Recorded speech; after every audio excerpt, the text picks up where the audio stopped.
Quranda ayə var ki, yaxınlarını Allahın əzabı ilə qorxut. Yəni ilk növbədə qohumlarını çağır. Həzrət Peyğəmbər qonaqlıq təşkil edir, yaxın adamlarını, qohumlarını toplayır.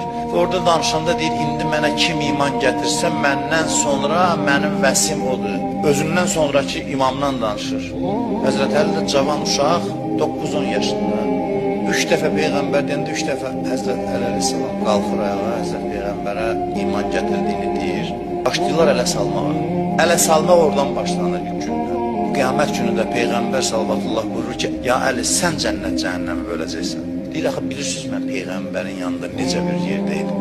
Cəmaət həmişə görürdü ki, Peyğəmbər gedir, qucağında bir uşaq var. İlk gündən 2 qəhrəman görürük. Bir əsas qəhrəmandır, bir də onun yanında qucağında ondan ayrılmayan bir şəxs. Həyatım boyu, uşaqlığından Peyğəmbər məndən bircə yalan və səhv iş görmədi. Ondan sonra deyir ki, uşaq anasının dalıca necə qaçırsa, mən Peyğəmbərin dalıca elə qaçırdım. Çünki onlar nurlar aləmində bir yerdə olublar, hələ dünyaya gəlməmiş. Peyğəmbər çox ucadır, gərək bir əlindən tutub aparsın ki, Allah əleyhissalamı qərar verir. Bu qapını qoy, başqa qapı ilə gedib çıxamayacaqsan, nə Peyğəmbərə, nə Allaha.